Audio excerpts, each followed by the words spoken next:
Setelah pingsan, Mang Feng kembali ke tubuh lebah kuningnya. Ia pun bangun dari kasurnya. Mang Feng sedikit bingung, ia mengira ini mimpi. Ia pun mencubit pipinya. Dan ternyata, terasa sakit pipinya itu. Ini nyata. Ini kenyataan.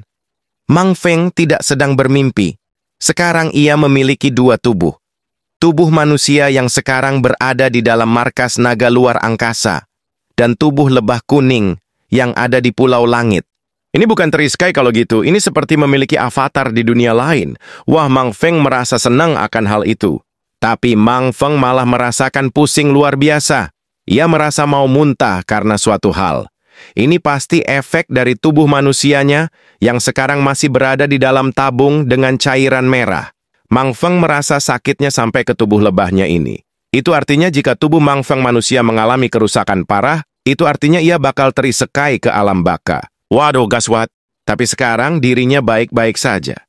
Itu artinya tubuh manusianya baik-baik saja. Mang Feng malah merasa senang, karena ia tahu dirinya yang sekarang memiliki dua tubuh. Ini memang aneh, tapi Mang Feng sangat senang mendapatkan keadaan aneh seperti ini. Kemudian perut Mang Feng bunyi kruyuk-kruyuk. Wah, sepertinya Mang Feng kelaparan. Ia kepingin makan. Mang Feng pun teringat dengan kotak makanan yang diberikan para lebah ksatria.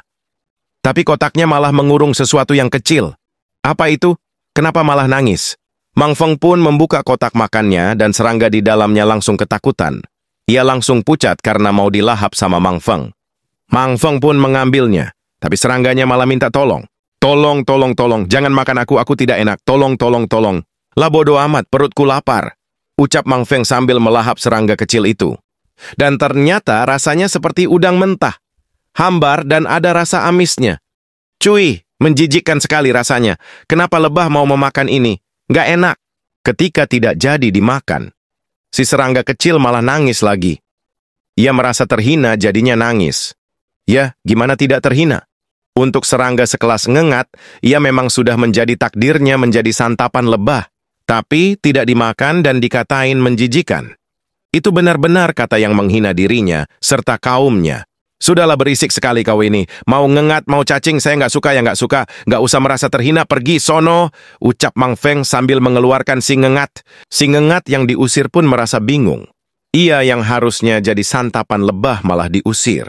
Aneh sekali. Si ngengat pun merasa senang. Ia tidak jadi pindah alam.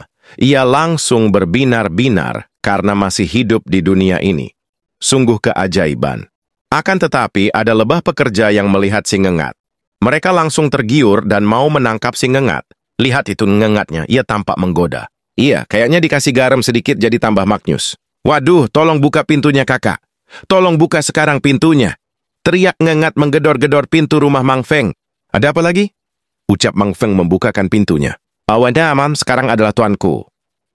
Anda tidak memakan daging seperti yang lain.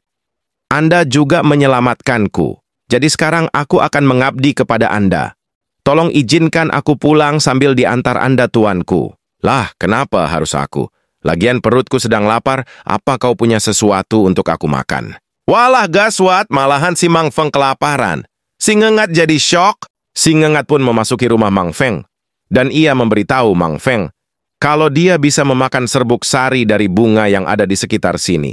Itu biasanya dimakan sama para ngengat. Wah, Mang Feng senang mendengar lebah bisa makan serbuk sari. Ini alternatif makanan yang cocok. Daripada makan serangga yang menjijikan, lebih baik makan serbuk sari, mantap. Sambil mengantar pulang si ngengat, Mang Feng berjalan ke sebuah taman.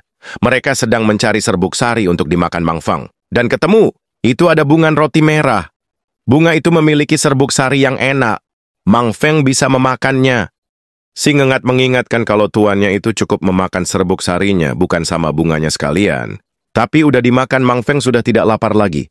Ia berterima kasih kepada si ngengat karena memberinya makanan. Oke, sekarang saatnya pergi mengantarmu pulang. Ucap Mang Feng sambil berjalan ke suatu wilayah.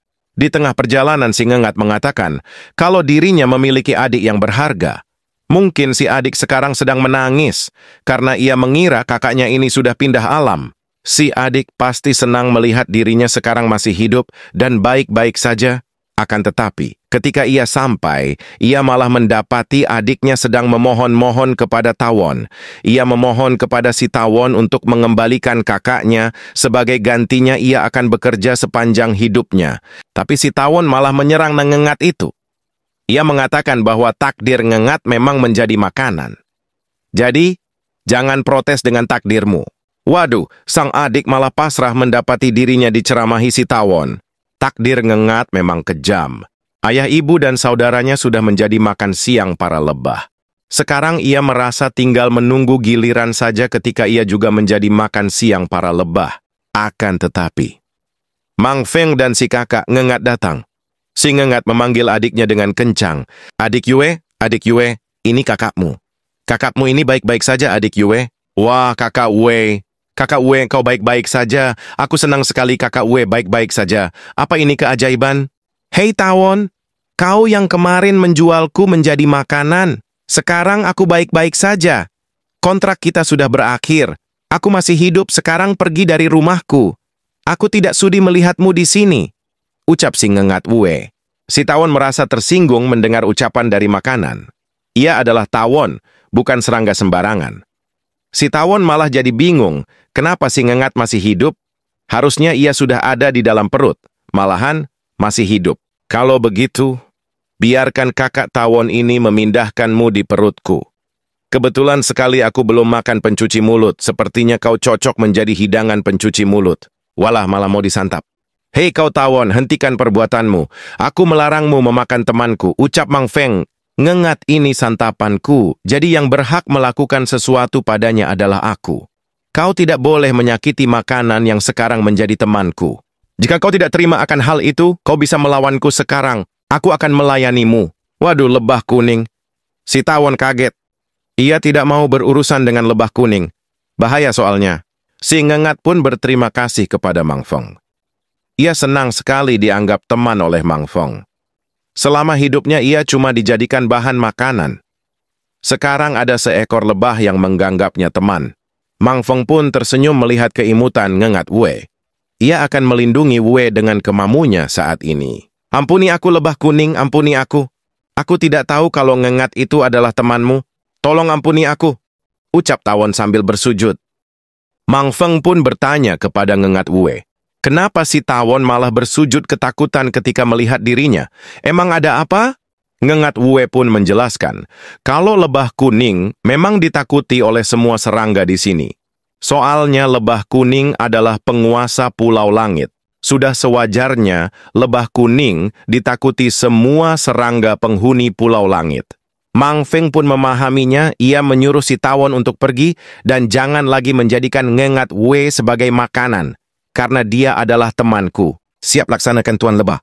Si Tawon pun pergi meninggalkan Mang Feng dan Ngengat. Tapi si Tawon berpikir kenapa ada lebah kuning di sini. Jantan lagi. Tanpa pengawalan lebah ksatria. Apa si lebah ini bodoh atau gimana? Kalau memang dirinya bodoh, itu artinya aku memiliki rencana spesial. Dia adalah lebah jantan dari lebah kuning. Itu artinya aku bisa bersenang-senang. Mantap. Ucap Tawon yang mau melakukan suatu rencana.